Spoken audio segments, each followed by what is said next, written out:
Halo Tribuners, salam jumpa di Tribun Ambon hari ini edisi 21 Mei 2022. Sejumlah informasi terupdate dari Kota Ambon dan sekitarnya akan kami hadirkan di hadapan Anda. Bersama saya Tanita Patesina, kita mulai dengan berita pertama. Kantor Inspektorat Ambon ikut digeledah kasus suap Lohana Pesi, KPK temui bukti baru. Komisi Pemberantasan Korupsi kembali menemukan bukti baru kasus suap dan gratifikasi Wali Kota Ambon Richard Lohana Pesi. PLT juru bicara KPK Ali Fikri mengatakan, barang bukti tersebut berupa berbagai dokumen proyek hingga catatan aliran uang serta alat elektronik. Tim penyidik menduga kuat bukti-bukti tersebut terkait kasus yang kini menjerat orang nomor 1 di Kota Ambon itu. Lanjutnya, barang bukti tersebut didapat dari hasil penggeledahan di sejumlah kantor Dinas Lingkup Pemerintah Kota Ambon, juga di kediaman pribadi Kamis 19 Mei 2022 lalu. Di antaranya ruang kerja Kepala Dinas dan ruang sekretaris serta ruang staf Dinas PUPR Kota Ambon, beberapa ruangan di kantor Dinas Pendidikan Kota Ambon, kemudian di kantor Inspektorat Kota Ambon, kantor Dinas Penanaman Modal dan Pelayanan Terpadu Satu Pintu Kota Ambon, termasuk di beberapa rumah dinas dan kediaman pribadi. Ali Fikri menjelaskan barang bukti tersebut telah diamankan dan akan digunakan untuk melengkapi berkas perkara. Sebelumnya KPK RI telah menetapkan Wali Kota Ambon Richard Lohana Pesi sebagai tersangka kasus dugaan tindak pidana korupsi pemberian hadiah atau janji terkait persetujuan izin prinsip pembangunan cabang retail tahun 2020 di Kota Ambon dan penerimaan gratifikasi pada Jumat 13 Mei 2022. Lohana Pesi ditetapkan sebagai tersangka bersama dengan staf tata usaha pimpinan pemerintah Kota Ambon, Andrew Erin Hanusa dan pegawai retail Amrin. Saat ini Lohana Pesi dan Hanusa telah ditahan pertama hingga 1 Juni 2022. Sementara tersangka Amri tidak ditahan usai diperiksa KPK pada Selasa 17 Mei 2022 lalu.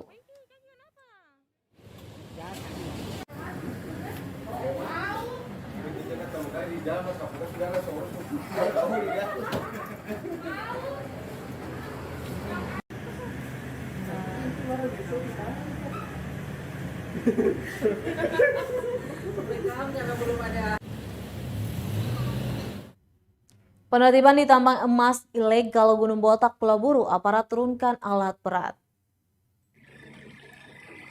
Aparat gabungan TNI Polri akhirnya melaksanakan penertiban aktivitas di kawasan tambang ilegal Gunung Botak Kabupaten Buru Sabtu 21 Mei 2022. Pantauan tribunambon.com, satu unit alat berat jenis eksavator mini dikerahkan untuk membongkar tenda serta bak pengolahan emas. Ada ratusan tenda yang dibongkar dalam penertiban kedua ini. Sebelumnya sebanyak 160 aparat gabungan dari TNI Polri menertibkan aktivitas tambang emas ilegal Gunung Botak Kamis 19 Mei 2022 kemarin.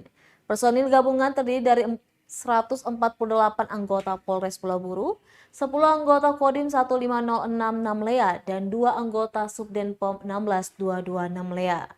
Aktivitas tersebut dilaksanakan berdasarkan surat perintah Kapolres Pulau Buru dan dipimpin langsung Kepala Bagian Operasi Polres Pulau Buru, AKP Uspril Futwembun.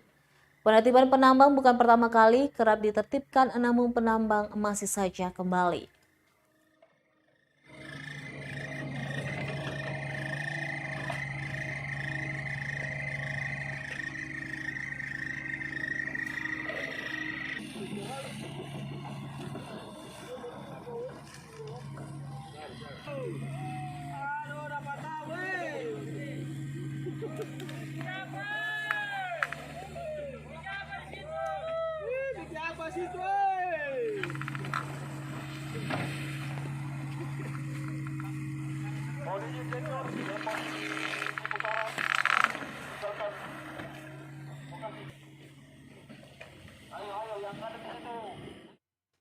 Selanjutnya, Tribuners, ban motor warga hilang. Pencuri masih berkeliaran di Kota Masohi, Maluku Tengah. Pencurian ban sepeda motor marak terjadi di Kota Masohi, Maluku Tengah.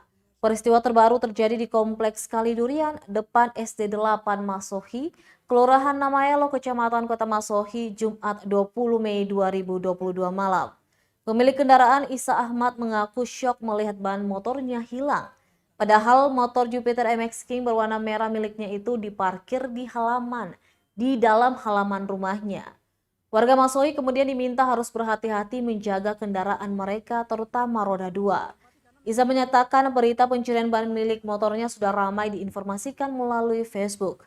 Dia membagikan video kondisinya pagi ini dan telah ditonton sebanyak 3.137 kali dan dibagikan sebanyak 45 kali. Diketahui kejadian ini bukan pertama kalinya terjadi di kota bertajuk Pamahanu Nusa itu. Dalam komentar di dalam postingannya, seorang pengguna Facebook dengan nama akun Liksa Sangaji mengaku bahwa kejadian ini bukan pertama kali terjadi. 6763 BD begitu terbenas BE 6763 BD.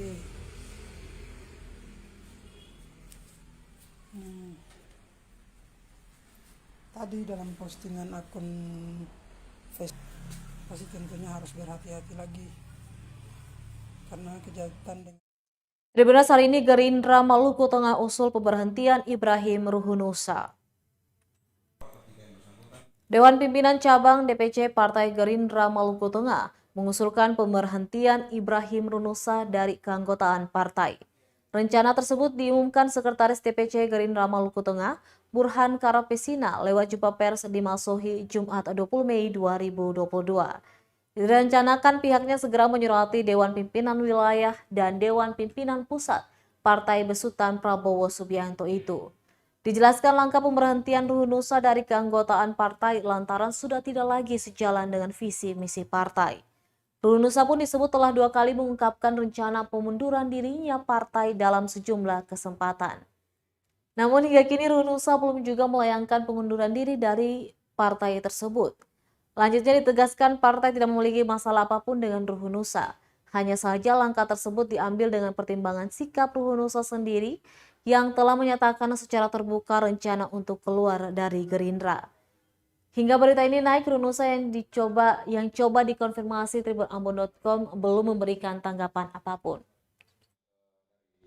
Salah satu anggota DPRD Maluku Tengah dari fraksi Gerindra yang menyatakan akan mundur dari Gerindra setelah pelaksanaan reses masa sidang 1. Bagi kata orang, pernyataan bahwa selesai pelaksanaan reses masa sidang 1 itu diakhiri dengan penutupan masa sidang yang baru saja berakhir. Dan ternyata setelah penutupan masa sidang itu pernyataan yang bersangkutan tidak dilaksanakan. Artinya surat pengunduran diri tidak ada. Maka secara tegas partai mengambil sikap untuk mengusulkannya ke DPP untuk memberhentikan yang bersangkutan dari keanggotaan Partai Gerindra. Dan itu akan kami lakukan mulai besok.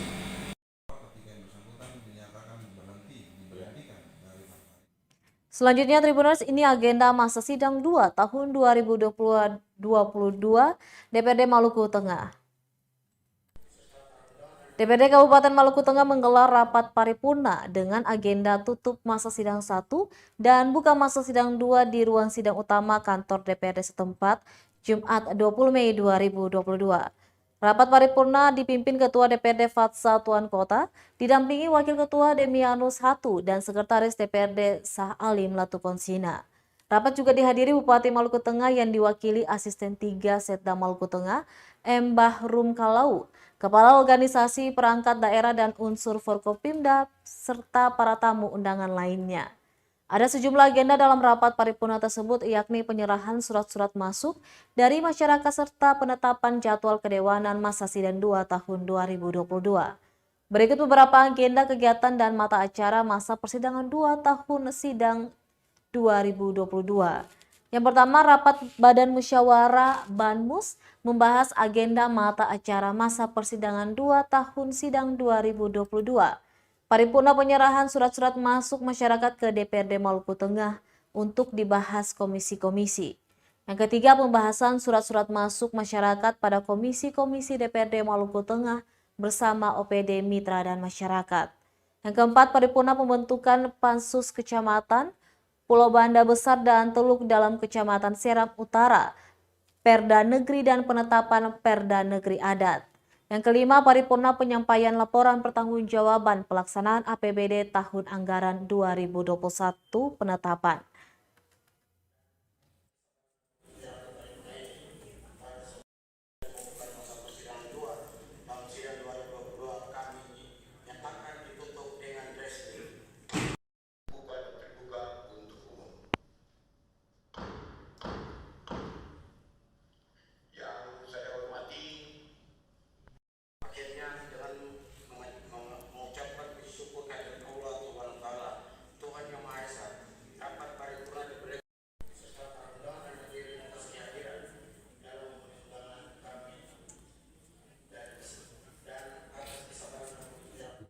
Tribuners, KPP Pratama Ambon ajak wajib pajak ikut program pengungkapan sukarela. Kantor Pelayanan Pajak KPP Pratama Ambon gelar gala dinner ajak wajib pajak ikut program pengungkapan sukarela di Santika Hotel Ambon Kamis 19 Mei 2022 malam. Acara bertajuk Program Pengungkapan Sukarela Ungkap Saja tersebut berlangsung mulai pukul 6:30 sore hingga pukul 21:30 waktu Indonesia Timur. Hadir pula para wajib pajak besar untuk menyaksikan pemaparan mengenai apa itu program pengungkapan sukarela atau disingkat PPS. Menurut Kepala Kantor Pelayanan Pajak Pratama Ambon Widi Pramono, PPS sendiri merupakan program yang diberlakukan untuk memberi kemudahan kepada wajib pajak yang belum memenuhi pembayaran PPh. Pasalnya tarif PPS sendiri jauh lebih murah dibanding yang normal. Ia berharap masyarakat dapat mengikuti program PPS yang tengah berjalan saat ini. Adapun kriteria wajib pajak yang dapat menerapkan PPS yakni sebagai berikut. Kebijakan pertama, wajib pajak beserta teks amnesti. Yang kedua, wajib pajak orang pribadi.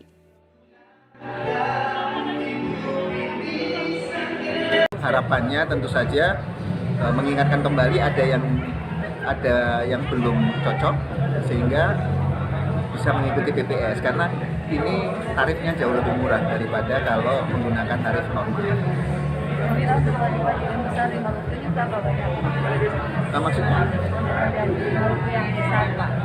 Oh, kalau besar kita nggak akan sebut ya, tapi sampai sekarang sudah lebih dari 100 yang mengikuti. Sebagai gambaran, tahun 2016 pada waktu itu yang mengikuti sampai 1000. Ya, jadi harapan kami tentu saja bisa seperti tahun 2016, tetapi memang ada perbedaan karena kalau dulu 9 bulan, ini 6 bulan.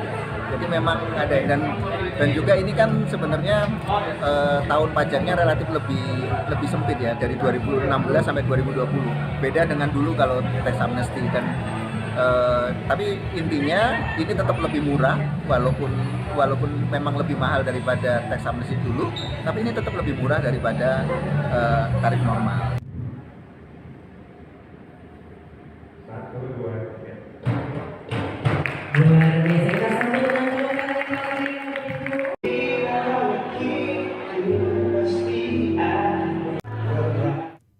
Baik Tribuners, demikianlah Tribun Ambon hari ini edisi 21 Mei 2022. Saya Tanita Patesina beserta tim redaksi yang bertugas undur diri. Sampai jumpa lagi dan amato. Terima kasih sudah nonton. Jangan lupa like, subscribe, dan share ya.